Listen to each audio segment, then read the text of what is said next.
하나님 아버지, 오늘도 새날을 허락하심을 감사합니다. 이 시간도 주의 말씀과 함께 먼저 이 하루를 시작하고자 하오니 성령 하나님 함께해 주셔서 깨닫게 하시고 더 깊은 기도의 자리로 나갈 수 있도록 인도하여 주시옵소서. 예수님의 이름으로 기도드립니다. 아멘. 찬송가 206장 찬양 드리겠습니다.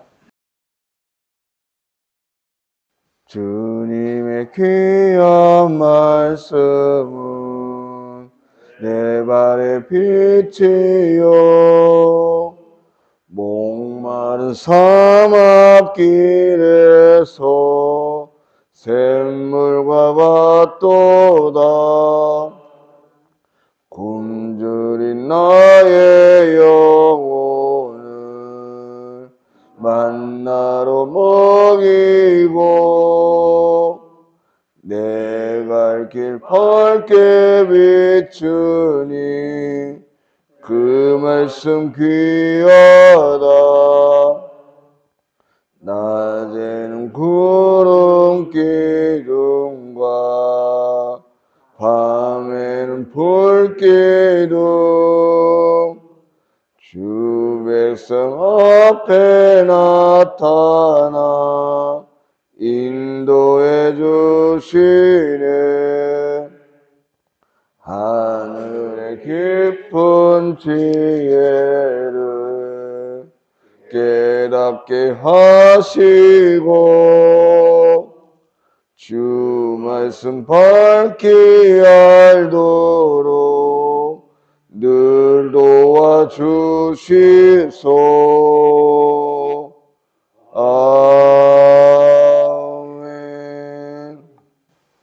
하나님 말씀은 잠언 7장 6절부터 9절까지 말씀 보시겠습니다. 저와 여러분 한 절씩 교독하시겠습니다. 내가 내 집 들창으로 철창으로 내다보다가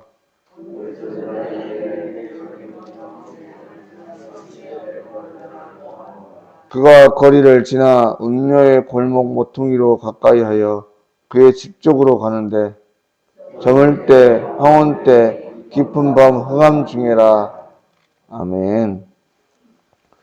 오늘 말씀부터 23절까지는 음녀의 유혹에 빠지는 자를 보았다고 하고 그가 어떤 사람인지 어떻게 음녀에 빠지는지와 또 그리고 우리를 미혹하는 음녀에 대해서 그 미혹하는 방법에 대해 기술하고 있습니다.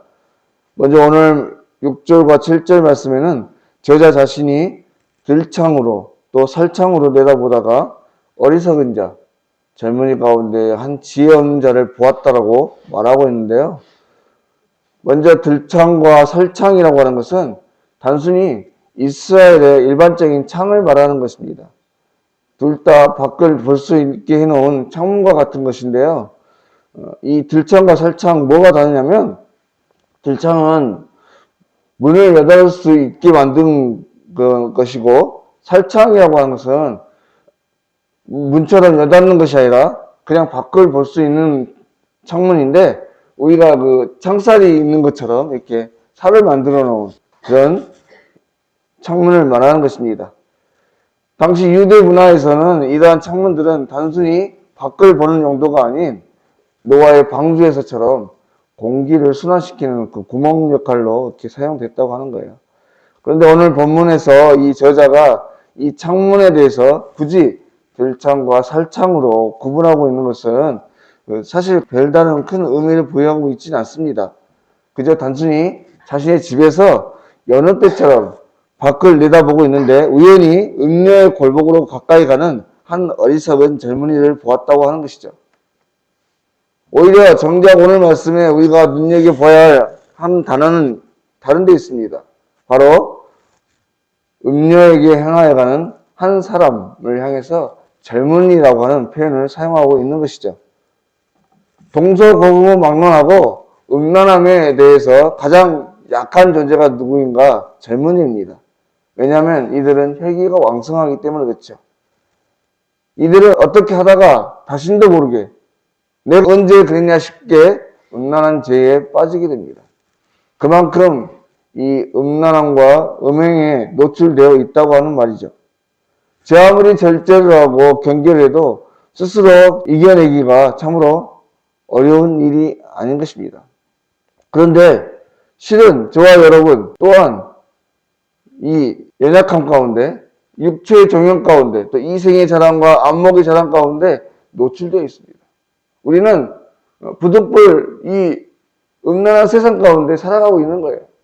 그렇기 때문에 또한 우리 안에 죄성을 함께 가지고 살아가고 있기 때문에 언제든지 우리는 죄에 넘어질 연약한 육체 가운데 있는 것입니다. 그래서 우리는 이 시험거리를 이겨내기가 참 어려운 일이에요. 이 어려운 연약한 육체 가운데 우리가 이것을 이겨내기 위해서, 우리가 이 연약함을 이겨내고 거룩한 성도로서의 삶을 지키고 유지하며 살아가기 위해서 우리는 어떻게 해야 되는가? 성령 하나님의 도움을 받으면 되는 것입니다. 우리가 병에 걸려서 우리가 그 병을 이겨내기 위해서는 병원에 찾아가서 의사와 도움을 받아야 되는 것처럼, 또 약국에 가서 약사의 도움을 받아서 가장 적절한 약을 처방받아서 먹고 치료받아야 되는 것처럼, 우리는 이 연약한 육신에 늘 시험에 넘어질 수밖에 없는 죄성을 가지고 살아가는 우리들은 언제든지 성령 하나님, 그 하나님의 도우심을 청하고 도움을 받아서 살아가야 한다고 하는 것입니다. 좀 더 구체적으로 앞서 이 7장에 1절과 5절의 말씀에 기록되어 있는 것처럼 성령 하나님을 통해서 깨닫게 해주시는 주의 계명과 주의 법을 따르고 이를 위해서 귀한 말씀을 눈동자처럼 또 손에 메고 마음판에 새기며 지켜나가야 된다고 하는 것이죠. 앞서 5절의 말씀을 보시면 이것이 너를 지켜서 빠지지 않게 하리라. 음녀에게 말로 허리는 이방 여인에게 빠지지 않게 하리라, 이렇게 말씀하고 있습니다. 바로 우리가 이 의사나 약사의 처방을 받아서 그 약을 먹거나 어떤 치료를 받으면 그것이 우리 안에 있는 나쁜 균들을 치료하는 것처럼 말씀이 우리 안에 충만하게 되어지면, 그래서 성령 하나님께서 우리 안에 가득하게 되어지면 그 말씀이, 그 성령 하나님의 은혜가 우리를 지켜주고 치료하고 회복하게 해주신다고 하는 것이죠. 여러분 디모데후서 3장의 말씀해 보시면 이 말씀의 능력이 어떤 것이 있는지를 잘 기록하고 있습니다. 15절부터 17절까지 말씀을 보시면, 먼저 15절에 보시면 또 어려서부터 성경을 알았느니 성경은 능히 너로 하여금 그리스도 예수 안에 있는 믿음으로 말미암아 구원에 있는 지혜가 있게 하노라, 이렇게 말씀하고 있고요. 17절 말씀에 하나님의 사랑으로 온전하게 하며 모든 선한 일을 행할 능력을 갖추게 합니다. 여러분 이 17절 말씀에 모든 선한 일을 행할 능력을 갖추게 한 것이다. 이것이 말씀입니다. 말씀 안에는 우리가 이 세상에서 얼마든지 이 이생의 자랑과 육체의 정욕, 시험까지 이길 만한, 이 연약한 육신을 이길 만한 능력을 가지고 있다고 하는 거예요. 그리고 오늘 우리가 찬송을 불렀던 것처럼 이 말씀이라고 하는 것은 내가 이 어두운 세상 가운데 걸어갈 때 능히 내가 이겨내고 바른 길로 갈 수 있도록 인도해 주시는 등불이요 빛이 된다고 하는 것입니다. 여러분 오늘 말씀 마지막 8절부터 9절 말씀 한번 보십시오. 이 젊은이가 어디로 가고 있습니까? 음료의 골목 모퉁이로, 또 저물 때 황혼 때 깊은 흑암 중에 참으로 어두운 때 음침한 곳으로 다니는 거예요. 우리가 믿음 안에서 승리하고 하나님의 자녀답게 살아가기 위해서는 빛 대신 또 우리의 길을 비춰주시고 인도해 주시는 등이 되는 말씀과 함께 또 성령 하나님과 함께 늘 걸어가야 된다고 하는 것입니다. 바로 근데 오늘 하루도 이 세상은 참 어둡습니다. 언제든지 우리를 시험에 들게 유혹하고 미혹하는 것들이 가득하죠. 이 어려운 세상 가운데 승리의 삶을 살기 위해서 어찌하든지 빛 대신 주의 말씀과 함께 빛으로 또 주님의 인도하시는 그곳으로 날마다 걸어가시는 귀한 은혜가 있으시길 바랍니다. 그래서 오늘 하루도 말씀과 함께 또 성령 하나님과 함께 승리하시고 참 기쁨과 평안만이 가득할 수 있는 복된 한 날 되실 수 있길 바랍니다. 기도드리겠습니다. 하나님 아버지 은혜를 감사드립니다.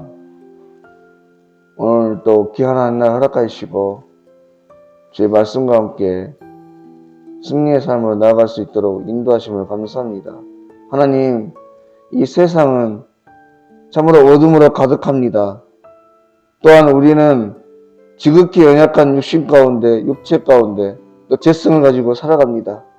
하나님, 부족하고 연약한 종들이 시험에 들지 않고 온전히 승리의 삶으로 나아갈 수 있도록 빛 대신 주의 말씀이 오늘 또 함께하여 주시옵소서. 내 길에 등이 되시고 인도자가 되어 주셔서 시험에 들지 않게 하시고 온전히 주님의 말씀과 함께 승리의 삶으로 하나님께 감사와 찬양으로만 올려드릴 수 있는 복된 하루가 될 수 있도록 인도하여 주시옵소서. 모든 것 걸어가신 예수님의 이름으로 기도드립니다. 아멘. 하늘에 계신 우리 아버지, 아버지의 이름을 거룩하게 하시며 아버지의 나라가 오게 하시며 아버지의 뜻이 하늘에서와 같이 땅에서도 이루어지게 하소서. 오늘 우리에게 일용할 양식을 주시고 우리가 우리에게 잘못한 사람을 용서하여 준 것 같이 우리 죄를 용서하여 주시고 우리를 시험에 빠지지 않게 하시고 악에서 구하소서. 나라와 권능과 영광이 영원히 아버지의 것입니다. 아멘.